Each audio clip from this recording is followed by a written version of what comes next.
Yo tiendo a asociar el pensamiento nacional a diferentes tradiciones político-ideológicas en Argentina, partiendo de la idea de que no hay ninguna de ellas que tenga el monopolio del pensamiento nacional.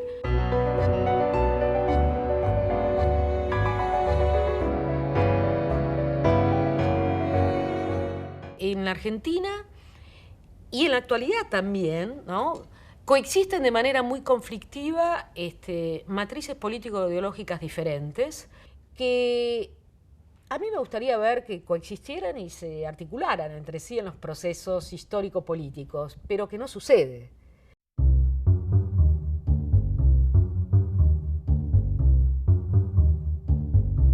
Existe una matriz sociopolítica ligada a la izquierda más antisistémica, que en clave más cosmopolita y de lucha de clases ha pensado lo nacional, más asociado también a una cierta idea del poder y del rol del partido.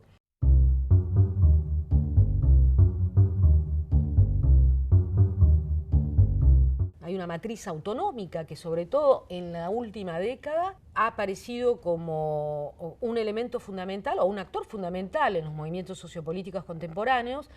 que no se identifican ni con la idea de clase, no se identifican con la idea de nación estrictamente tradicional, sino con la posibilidad de construir poder desde abajo y en una acción que los identifica sobre todo en el protagonismo en el espacio público. Esa idea de pensar el poder desde izquierda y desde abajo, a distancia de los poderes instituidos, es muy fuerte,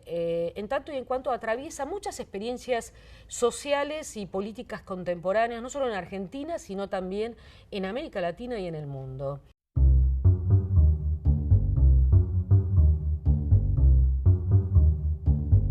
Y hay una tercera matriz mucho más relegada en Argentina, que es la matriz comunitaria indígena, que hoy en día tiene un gran protagonismo en América Latina, que piensa lo nacional en clave plurinacional y que instala nuevos desafíos a la imaginación política y sociológica, porque la verdad es cómo pensar la nación desde diferencias tan radicales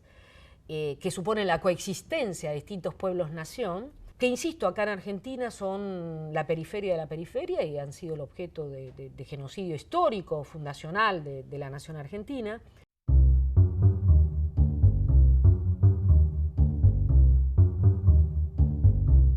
Y hay por último lo que denominamos la matriz nacional popular, más en el sentido gramsciano del término, ¿no? Gramsci pensaba lo nacional popular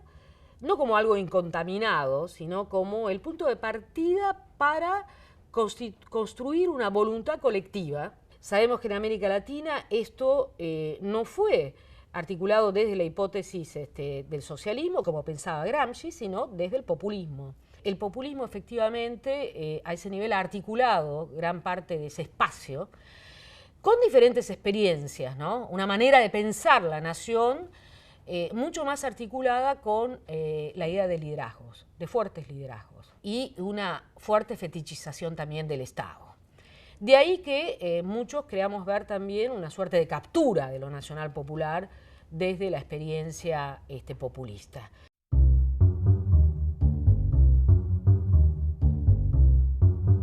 El populismo siempre coloca en un lugar muy problemático la pregunta sobre la hegemonía. Digamos, hay una tentación constante por parte del populismo de clausurar, de cerrar y de constituir una suerte de hegemonía más organicista o más unanimista en la cual la idea de pueblo, nación, líder, patria se identifica en un solo bloque. Esta tendencia existe, si bien, yo insisto, no es que haya una suerte de predominio ontológico y que efectivamente se cristalice esta tendencia que encontramos en el populismo a construir una hegemonía poco pluralista. Pero es uno de los grandes peligros y tentaciones que atraviesa la experiencia del populista y por eso ha sido tan demonizada en ese sentido.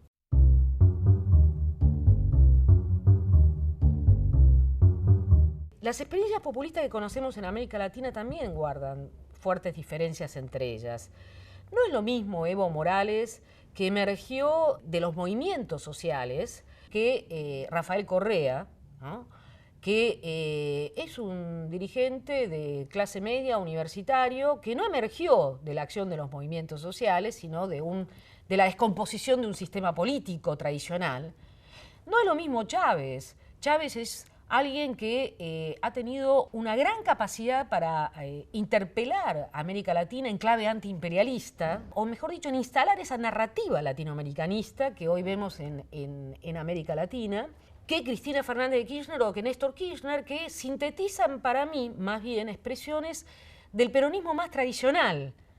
en tanto y en cuanto no vienen de experiencias desde abajo, no vienen tampoco de una narrativa antiimperialista, no tienen contactos con movimientos sociales, sino con una estructura partidaria tradicional.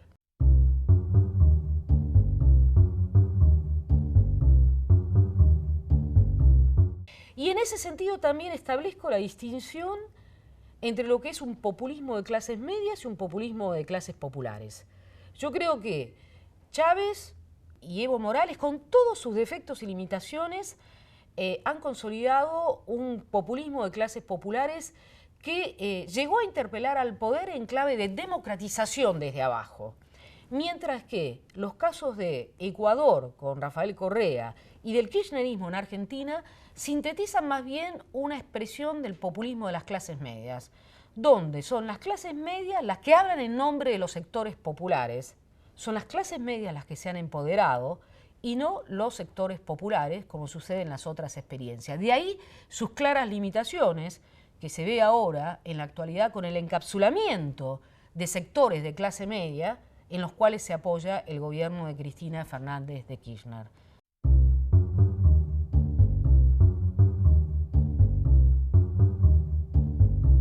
En América Latina hemos pasado el consenso de Washington, cuya base es la valorización financiera, era la valorización financiera, y el consenso de los commodities basado en la exportación a gran escala de productos primarios. Además, América Latina tradicionalmente ha sido exportador de materias primas o de naturaleza, con lo cual en realidad nos encontramos con un nuevo ciclo en el cual se han intensificado los procesos de extracción en función del nuevo boom o el alza de los precios de los commodities que aseguran una rentabilidad y una ventaja, digamos, relativa o extraordinaria que asienta o es la base del crecimiento económico de estos gobiernos. Con lo cual uno de los grandes problemas ha sido efectivamente que estos gobiernos tienden a minimizar, ¿no?, o a obturar la discusión de cuáles son los efectos o los impactos de estos modelos extractivos.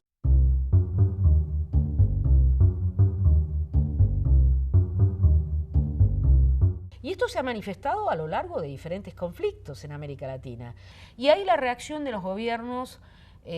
progresistas fue virulenta y fue de fuerte estigmatización. Por eso yo ponía el énfasis en la necesidad de pensar la frontera de la democracia,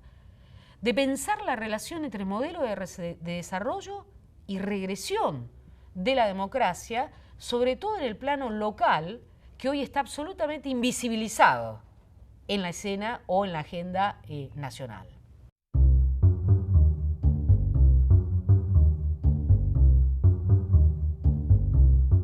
Yo creo que hay conceptos o categorías horizontes, es decir, que plantean otra idea de sociedad, que se promueven desde posiciones anticapitalistas y desde movimientos sociales, y que estas consignas son sumamente potentes, aun si son marginales. Pienso en la consigna alrededor de la defensa de los bienes comunes, pienso en la consigna alrededor de la soberanía alimentaria, pienso en la justicia ambiental, pienso en los derechos de la naturaleza, pienso en la ética del cuidado, una consigna fundamental que sintetiza las luchas del feminismo, de los distintos feminismos populares en América Latina y en Argentina. Pienso en la cuestión de la igualdad, ¿no?, en sus diferentes registros. Pienso también en el Estado plurinacional, que es una lectura que nos debemos en Argentina, más allá de que el porcentaje de población o de pueblos originarios sea menor que en otras sociedades latinoamericanas, ¿no? Entonces, esas me parece que son conceptos horizontes que están en la base de la construcción de una nueva subjetividad colectiva popular, pero que no han sido, no han tenido una encarnación, digamos, institucional, o que a la luz de lo que está ocurriendo actualmente, no solo en Argentina, sino en América Latina, es bastante difícil de llevar a cabo. Pero sin duda creo que el nuevo pensamiento latinoamericano, nacional, crítico, emancipatorio, pasa por esas vías.